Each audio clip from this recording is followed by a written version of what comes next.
Penguin Random House Audio presents The Great Stewardess Rebellion: How Women Launched a Workplace Revolution at 30,000 Feet by Nell Mcshane Wulfhart. Read for you by Friel. Introduction. This morning, sightseeing in New York. And in about 5 hours, I'll meet my date for dinner in San Francisco. Thus read a 1961 newspaper ad for American Airlines that enticed would-be stewardesses with the glamour of life as a sky girl. It was this alluring image of a cosmopolitan career that would take you to new places, introduce you to new people, and confer upon you an aura of beauty, confidence, and desirability that snared the imagination of young women in small towns, farms, and cities all over the United States. They wanted to escape lives that were mundane and ordinary, and becoming a stewardess seemed like an unmissable chance to do just that. The opportunity to embody the stewardess ideal, slim-hipped, smiling, perfectly coiffed, and spend your time serving cocktails to Don Draper types while wearing an Emilio Pucci-designed uniform, was irresistible to tens of thousands of young women. But underneath this glossy surface, the reality of the job was very different.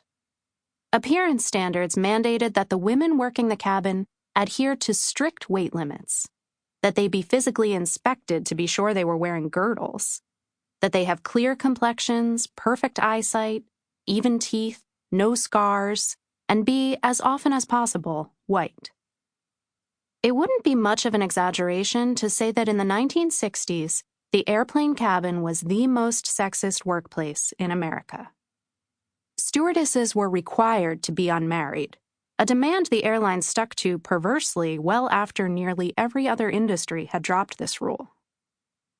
Once they hit their 32nd, 33rd, or in some cases 35th birthday, they'd lose their jobs. And if they became pregnant, they'd be fired immediately. Virtually no one became a stewardess thinking they'd make it their life's work. And it would have continued to be that way if they hadn't taken matters into their own hands. This is the story of how that happened. It's about how Pat, a 19-year-old from Missouri whose biggest ambition was to become a stewardess supervisor, would spearhead a workers' rebellion, leading a subversive campaign to undermine one of the largest and most powerful groups in organized labor. It's about how Tommy, a rangy Texas stewardess with a sociology degree, would help run a feminist organization that made headlines time and time again, and how she'd invest heart and soul in seizing institutional power to change her industry from the inside. And it's about how the work of the stewardesses in striking down the airline industry's most sexist rules was helped along by Sonia, a single-minded Jewish refugee from Germany who would end up making legal history in more ways than one. Their friends and colleagues aided and abetted them through court cases, face-offs with airline executives, sexual harassment, picketing, intimidation from labor bosses, and internal struggles. Through women's marches and weight checks, from hot pants to organizing campaigns, their efforts, not always unified but with the same goals in mind, resulted in a workplace revolution. Their actions changed their own industry forever, and along with it, the lives of women workers in the United States. They were among the first to see the potential of Title VII of the Civil Rights Act to fight sex discrimination. They launched a series of complaints with the Equal Employment Opportunity Commission, then dozens of lawsuits, in a drive to eradicate marriage, pregnancy, and age bans in the cabin. They lost more often than they won. The airline industry was highly dedicated to keeping its workforce young, thin, single, and female. But their work turned Title VII into a tool that would be wielded against discriminatory employers for decades to come, helping to cement the rules of law on disparate treatment based on sex, and establishing case law that would go on to benefit all working women. When they had, after hard-fought battles, succeeded in turning flight attendant from a carefree interlude between college and marriage into a career that could span decades, it suddenly became exponentially more important that the conditions of that work, low pay, weight limits, degrading uniforms, were in every way inferior to those of their male colleagues. So they used their seductive image to their advantage, bringing public attention to the sexist standards of their workplace and to the way their employers had created and then exploited a stewardess as sex object trope to sell plane tickets. Stewardesses enjoyed a unique cultural visibility, but that had its dark side. The glamour of the job was offered up in place of tangible benefits such as retirement plans, maternity leave, a living wage, and much more.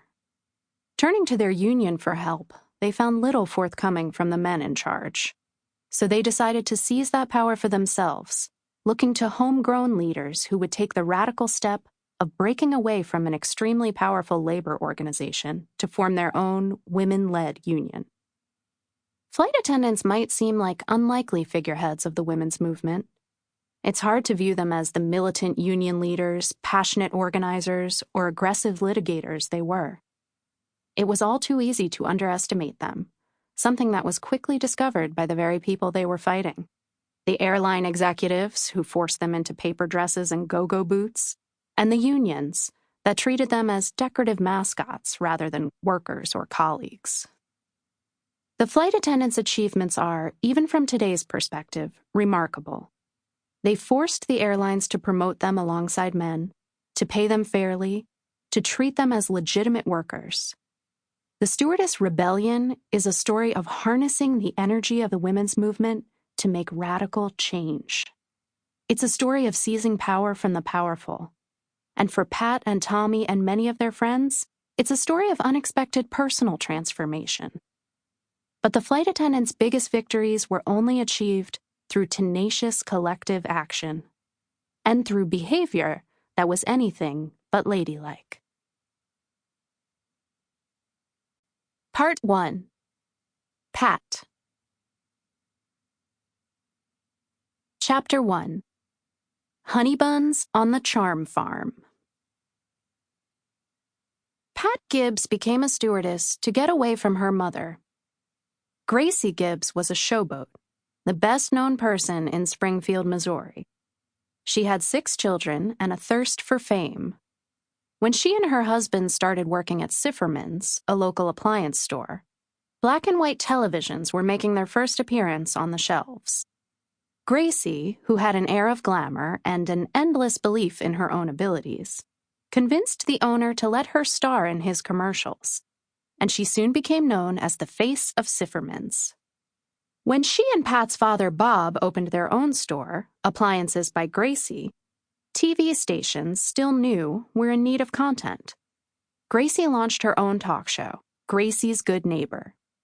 Local musical talent performed, Brenda Lee, Tennessee Ernie Ford, and other eventually famous singers, between interview segments and beautiful baby contests. As far as Springfield went, Gracie was a star.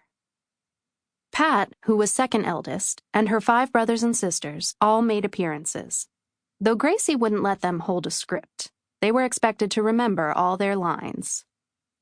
Pat tried her best on the show, but she never felt that she was quite what her mother had expected to get when she had a daughter.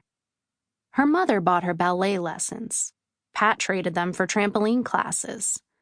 Pat asked for Western gear as a Christmas gift to wear to horse shows. Instead, she got modeling lessons. And while her mother's fame eased the family's money stresses, being known as Gracie's daughter wasn't what Pat had in mind for her life. Pat didn't become a stewardess because she was seeking adventure. Life up to this point had been far from boring. Her parents had moved the family from town to town, state to state, her entire existence. She was born Patricia Ann Gibbs in Cincinnati during World War II. But if she had been born 2 weeks earlier, she would have been Patricia Ann Goldberg. In 1942, Goldberg was too Jewish for a town like Cincinnati, which had more than its fair share of German sympathizers. So Bob decided they needed a new name. The family didn't get to choose for themselves. Instead, the courts chose for them. And so Gibbs they became. They left Cincinnati, though, in part because... Sample complete. Ready to continue?